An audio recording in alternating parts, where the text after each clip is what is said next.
Good day to you. It's Mari Wesley, and I'm very glad to have you on this journey that we are taking to search for the truth. So I hope that you will be blessed with me.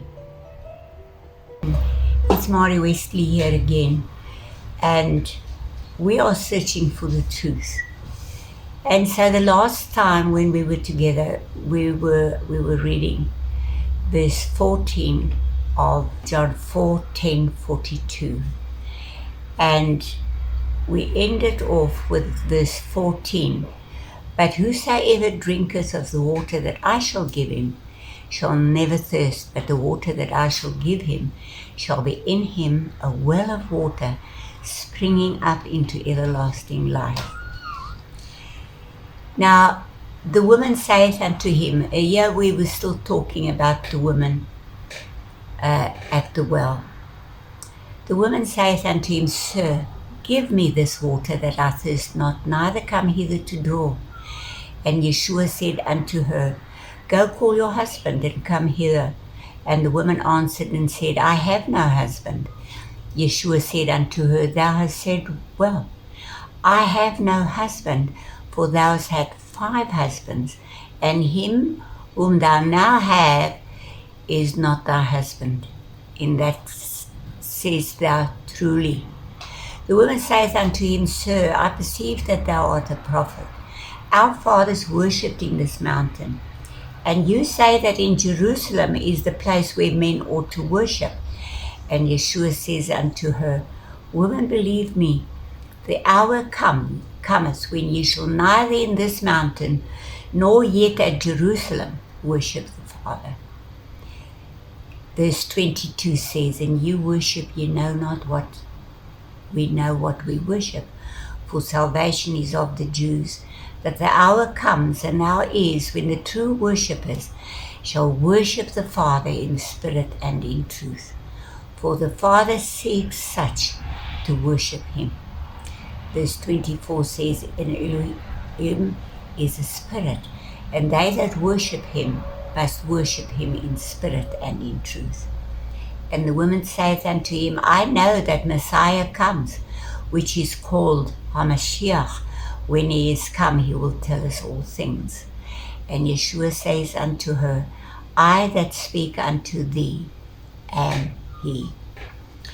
And upon this came his disciples, and marveled that he talked with the woman.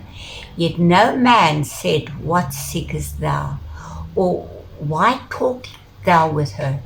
And the woman then left her water pot, and went away into the city, and saith to the men, Come see this man, which told me all things that I ever did. Is not this the HaMashiach?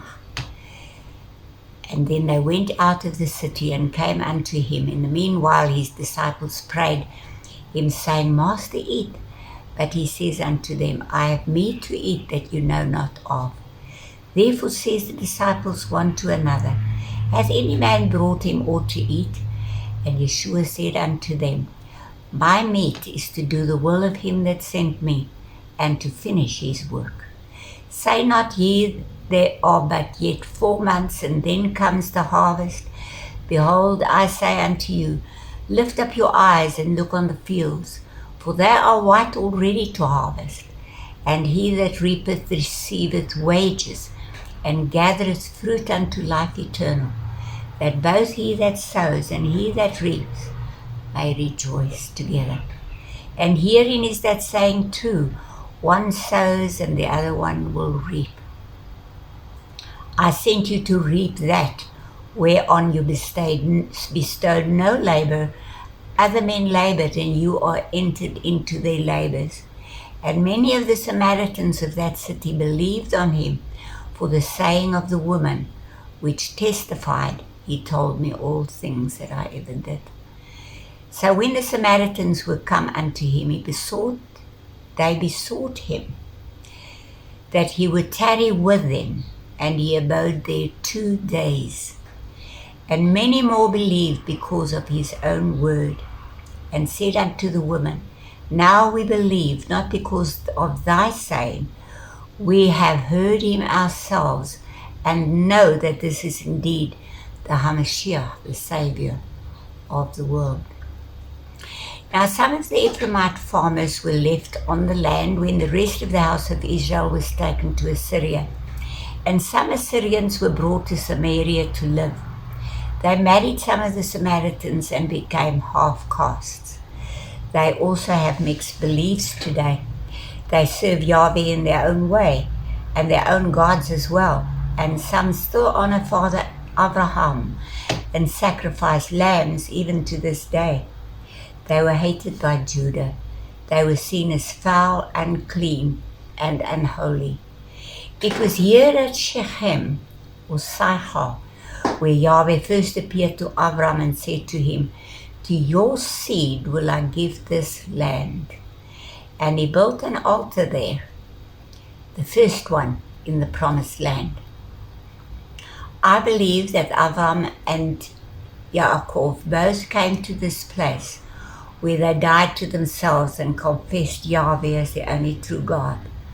All his descendants must go through Shechem spiritually to be taught by Yahweh, to humble themselves and to carry the cross of HaMashiach, where they also will confess Yahweh as the only true God and to die to themselves. It was here at Shechem where Joseph came to feed his brothers at the city of Shechem called Datan.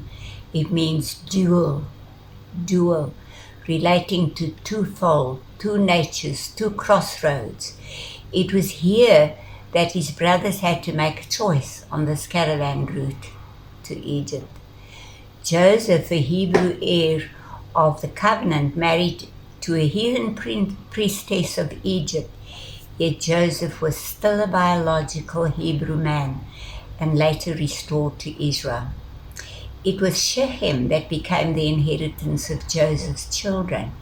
It also became a city of refuge for the Levites in Manasseh's portion, and also a city of refuge for Gershom's priests in Bashan, which is called Golden Heights. Shechem was the appointed place when Joshua called all the tribes to Shechem. "Choose this day who you shall serve." And Joseph's bones were buried there. Now this particular Samaritan woman that was spoken to by Yeshua was a harlot. And here we have a picture of the betrothed house of Israel, seen by Yahweh as a harlot. She came alone to the well on the outskirts of Sihar in the heat of the day. Normally all the ladies would fetch water in the cool of the day. She has had 5 husbands and was not married. And after she met HaMashiach, she returned to the city and proclaimed him. He has come, and brought the whole city to him. She spread the good news. The salvation predicted by the prophets has come. The Mashiach of the Jews is here, and he remained with them for 2 days. So for 2,000 years the gospel went out into the world, so that the seed of Abraham in the nations could hear and receive the good news.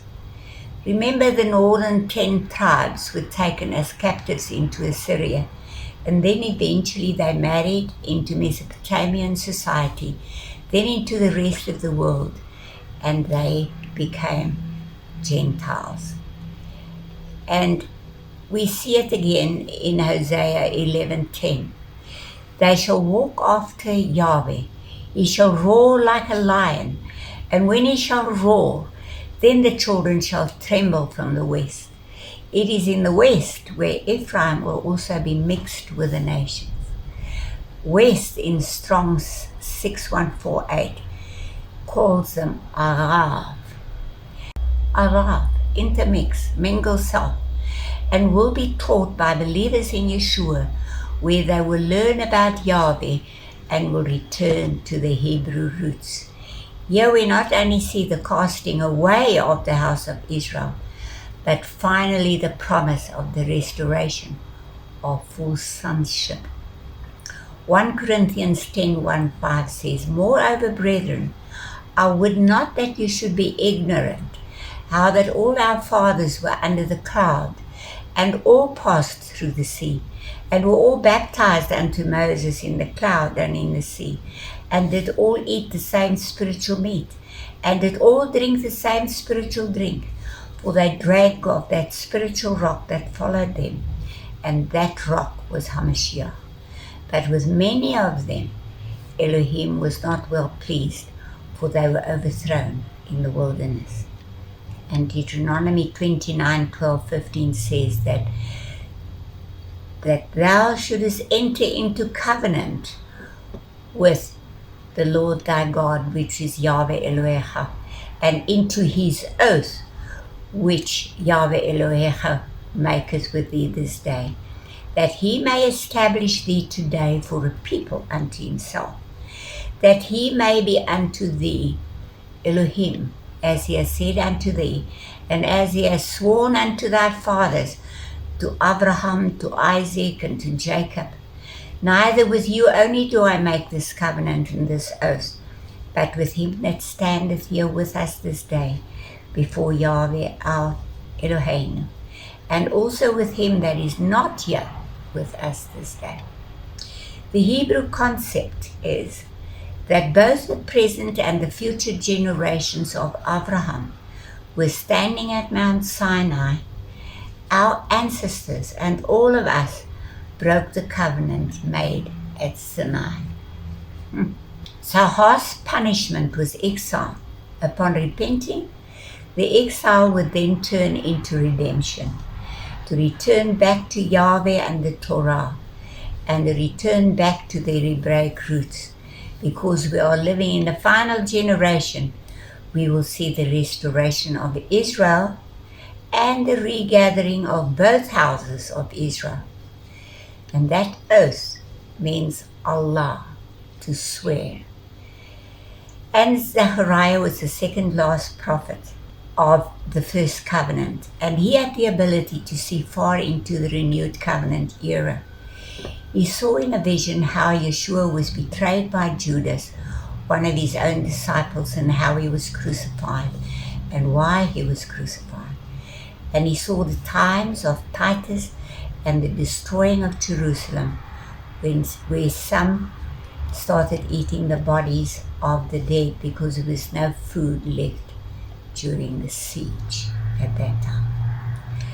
Zechariah 11:7-14 says, "And I will feed the flock of slaughter, even you, O poor of the flock. And I took unto me 2 staves, the one I called Beauty, and the other I called Bands, and I fed the flock. 3 shepherds also I cut off in 1 month, and my soul loathed them, and their souls also abhorred me. Then said I will not feed you. That dieth, let it die, and that is to be cut off, let it be cut off, and let the rest eat every one the flesh of one another.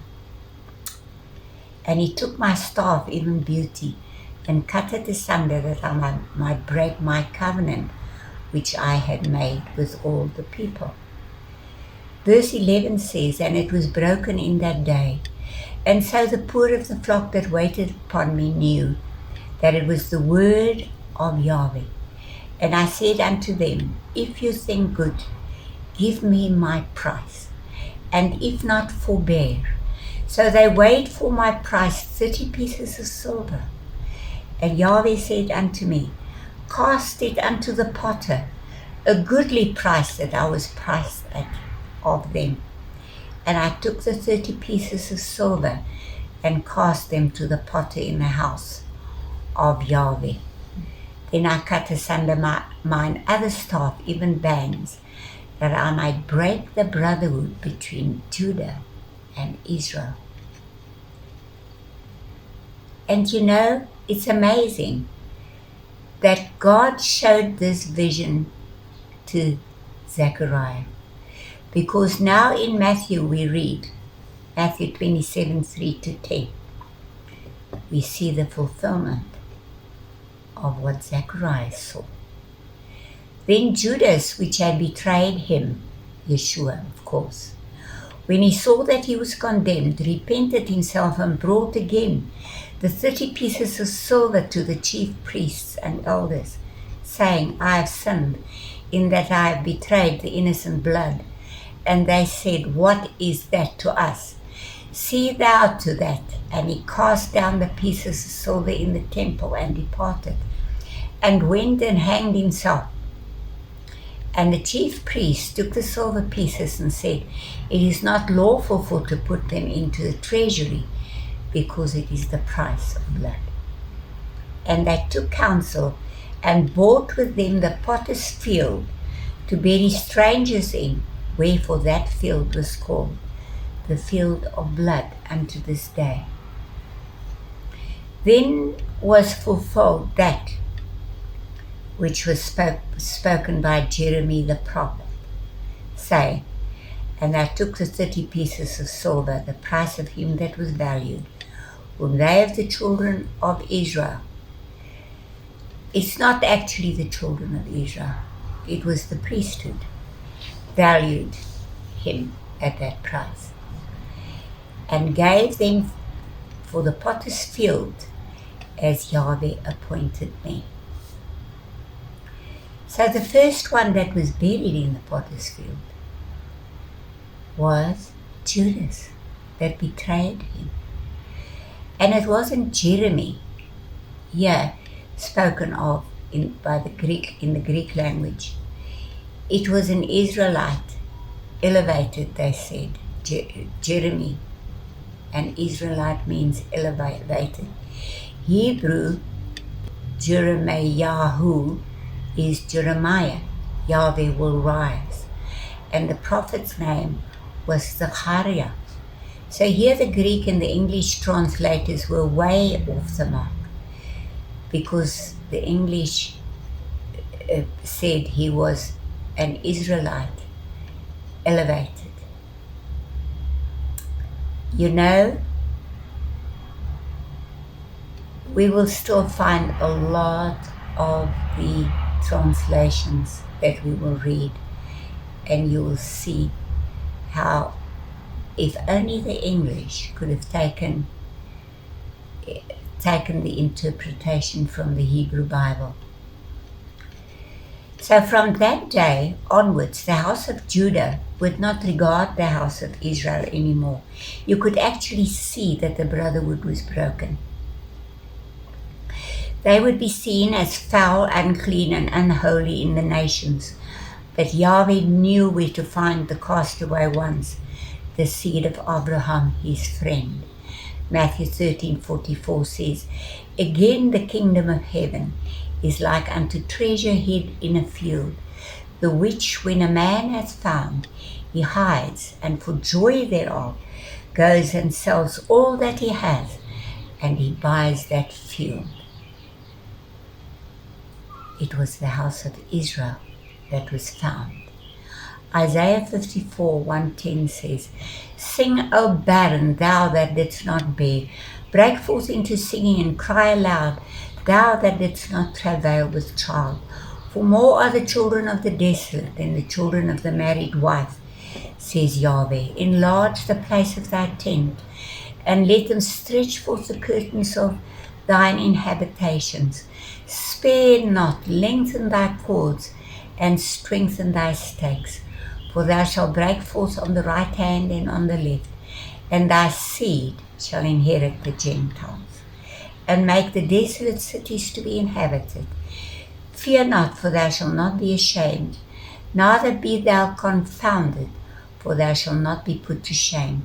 For thou shalt forget the shame of thy youth, and shalt not remember the reproach of thy widowhood any more.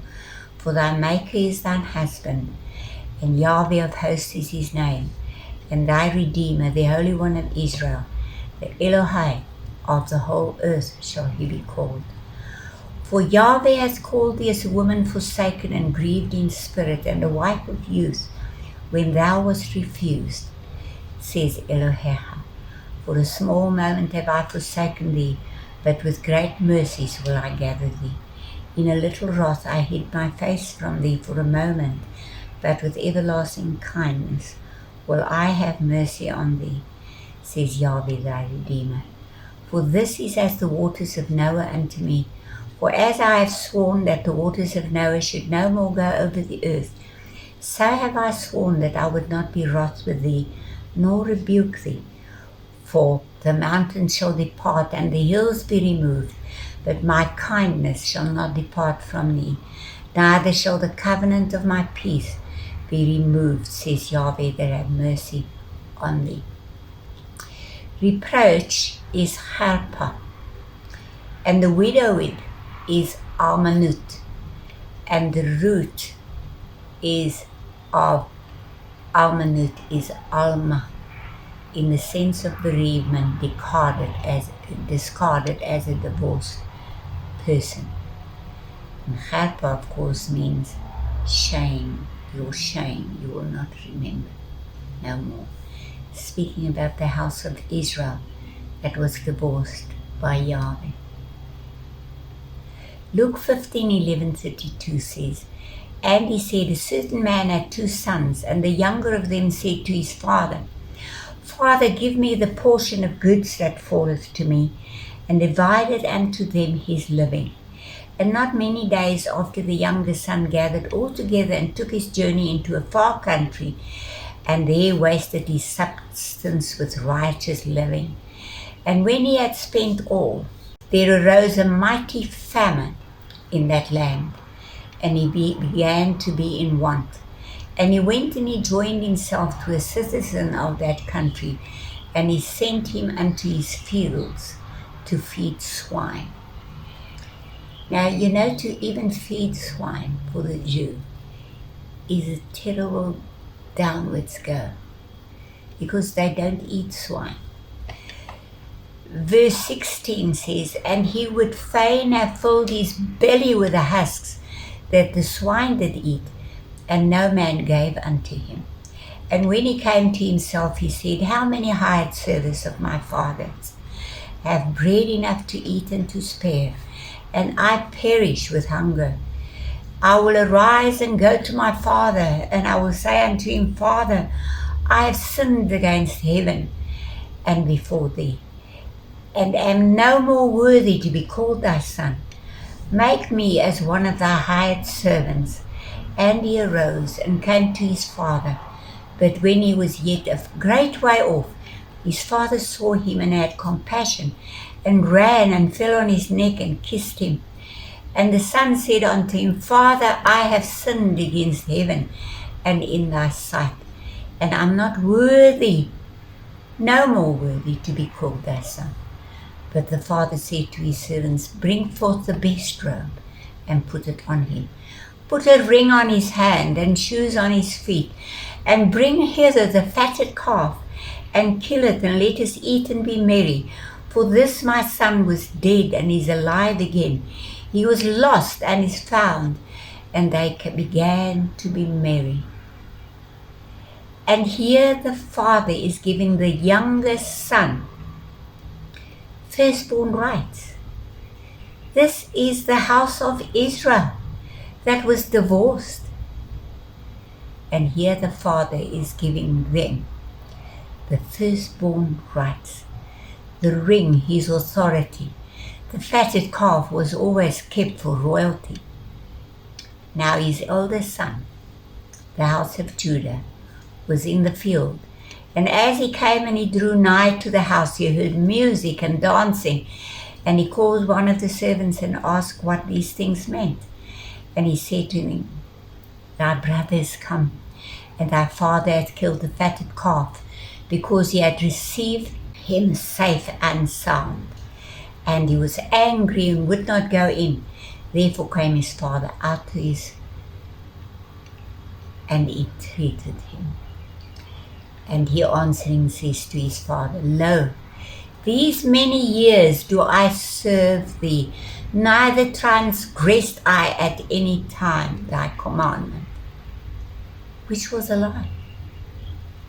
And yet thou never gavest me a kid that I might make merry with my friends. But as soon as this thy son was come, which hath favoured thy living with harlots, thou hast killed for him the fatted calf.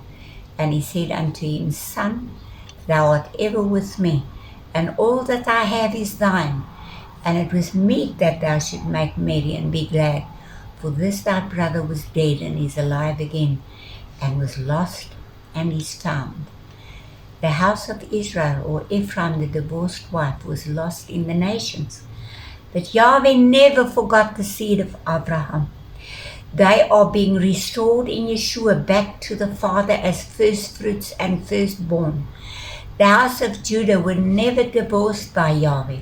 They looked on the house of Israel as unholy and unclean. To them it is unacceptable for the Father to accept them back into the household. And now we can understand what is written in Ezekiel 37. I believe that we must call it a day from up to here. The next time when we can get together, we can do Ezekiel 37, verse 1 to 3. So it's Mari Wesley signing off, and I wish you all shalom. Till next time. Thank you for joining me today on today's journey. I hope you will join me again next time. So, shalom for today until I see you again.